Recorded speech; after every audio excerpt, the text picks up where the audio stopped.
Welcome to another X Corner. I'm here once again to add a little mutation to the Superherocrew.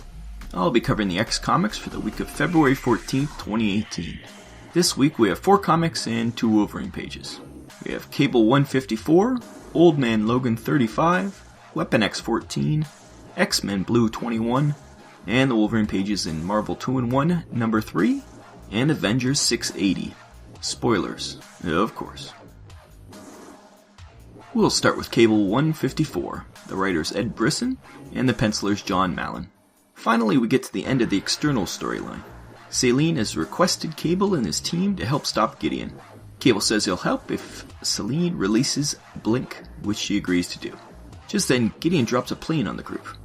This is not the last surprise attack we'll get in this comic. Luckily, Armor is there to put up a force field, so everyone is fine. Gideon, now overpowered by the externals he's killed, like the Highlander, attacks with the external Absalom on his side, since Absalom wants Gideon to kill him to end his immortality.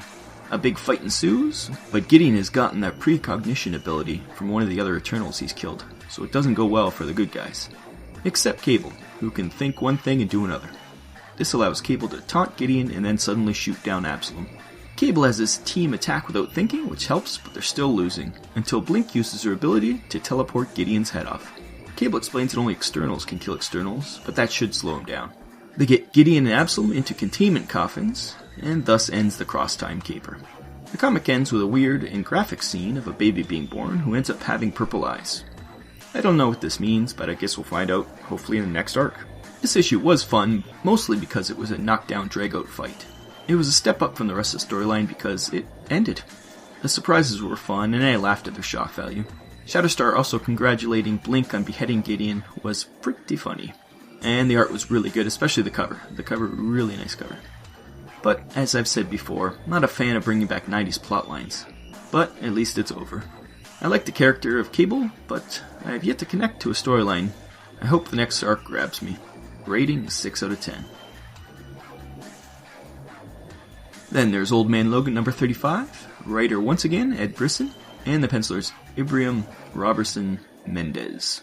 In a denouement issue for the storyline that Old Man Logan has been in, the old man has fallen for multiple katanas jutting out of him, and Mariko is surrounded by ninjas with healing powers.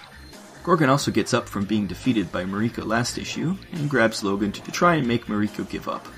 Mariko says no, and Gideon stabs Logan with yet another katana. But before Logan falls dead, he guts Gorgon with his claws, and Mariko finishes the fight. Before she can kill him though, his hand ninjas grab him and whisk him off. Logan wakes up on a ferry back to Japan all healed up. Mariko had given him some of the healing drug to save him before she destroyed the rest. Then we cut to Yashida HQ, with Silver Samurai responding to yet another attack on his offices. He finds Logan and Mariko destroying a lab. They say they won't let him make any more of that healing drug, and he explains that he stopped making it weeks ago, and they destroyed the research for a plantar fasciitis cure. Mariko just says oh, and they leave. Mariko is happy to be alive and free from obligations, and leaves to make a new life. She gives Logan a gift to be opened only in an emergency and then is gone. Logan laments her leaving, but he realizes he would just hold her back. He then goes into a bar to drink his pain away, and then someone gets thrown through a window before he can even get in the door. No rest for the wicked. Ed Brisson seems to have a feel for Logan more than it does for Cable, because I really love this arc. Even though this was a wrap-up issue, it had humor and touching moments, and set up the world for more surprises down the road. Will Mariko come back and have a good life? Will Logan ever get a beer? And will Silver Samurai find a cure for heel spurs? Questions that future writers can pick up, which I like. The characters were fun here too. Silver Samurai's reaction to the fact that Logan's claws on his right hand were bone was priceless. Also, I found it humorous every time Mariko attacked one of the ninjas and ended up putting at least one of her swords through his head. And the art here, while still good, wasn't as stylized in the issues before, and I get the feeling the artist was running behind schedule and had to get this one out. Overall, though, a great comic, and the Old Man Logan series is in good hands, and it will be a fun one to follow. That is until the original Wolverine comes back and ruins everything. We'll see what happens then. Rating 8 out of 10. Then we have Weapon X 14. The writer is Greg Pak, and the penciler is Yildiray Sinar. So the fight fest continues as the Weapon X team just says yes to drugs, and gets all roided up with Nuke's drug to fight him. They do, and win, and the resistant fighters revolt, and the evil dictator is murdered by Nuke, so the X-Men can claim they weren't involved. Hooray. So this is yet another issue of gratuitous fighting, but this time with a message that drugs are good for you. Yeah, I think Greg Pak should stick to drawing. This issue is gorgeous, but did I mention its gratuity? During the drug-fueled fight, I guess the drug makes you horny too because Domino kept kissing Warpath. I could have sworn she did the same thing with Colossus at one point. Also, there's a part where Nuke pulls out a rocket launcher out of somewhere, literally nowhere, and shoots it at Sabretooth, who, I crap you not, grabs it midair and fires it back at him. It's like reading a 90s Image comic.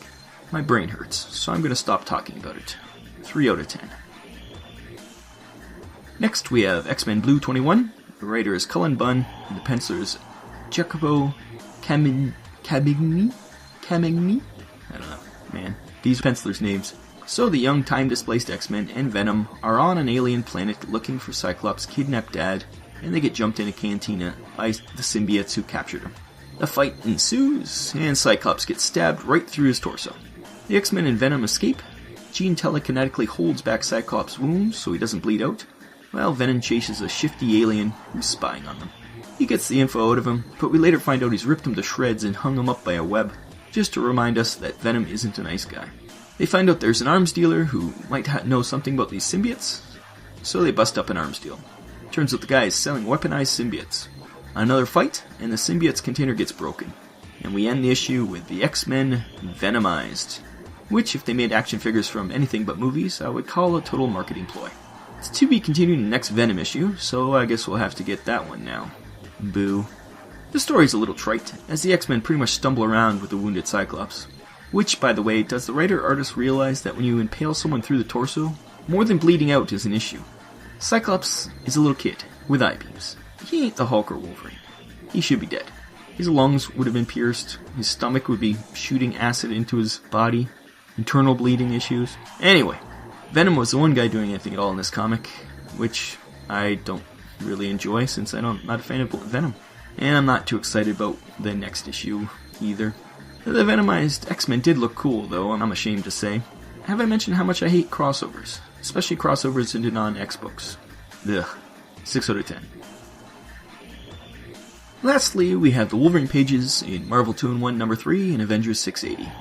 Marvel 2-in-1 is by Carlos Pacheco and Rafael Fonterez, and the Avengers 1 is by Al Ewing, Jim Zub, Mark Waid, and Kim Giacinto, maybe? It doesn't specifically say who did the actual Wolverine page. So on the Marvel 2-in-1 page, it has the villain from the issue, Hydra Man, wash up on a bank of a stream near a campsite. He yells at the camper that he's Hydra Man and to scram. Of course, Wolverine stands up, pops his claws, and tells Hydra Man that he just made his last mistake in his life. So I guess he killed him. Meanwhile, in the Avengers one, it's even stranger and less wordy, with a silent series of panels in Peru, with a ghostly-looking Wolverine walking around taking in the sights. He's actually just in 2 panels. Blue. So once again, we get totally random Wolverine pages with no context, that take place in entirely different continents. I assume it has something to do with the Infinity Gem Wolverine is toting around, but what the hell, give us at least something. Now it's been announced that there will be 4, yes 4, you heard me 4, miniseries detailing the return of Wolverine. For anyone who said that the return of Jean Grey was a cash grab, I present The Search for Wolverine. I hope this surprised me like the Jean Grey one did, but man, I'm pretty jaded right now. So there you have another X-Corner. Once again, other than Old Man Logan, we have a downer week. The schedule should lighten up a bit soon with all the cancellations, but then again we'll just fill those slots with Wolverine miniseries, so I guess my work will never be done. I do it all for you, loyal viewers. See you next week.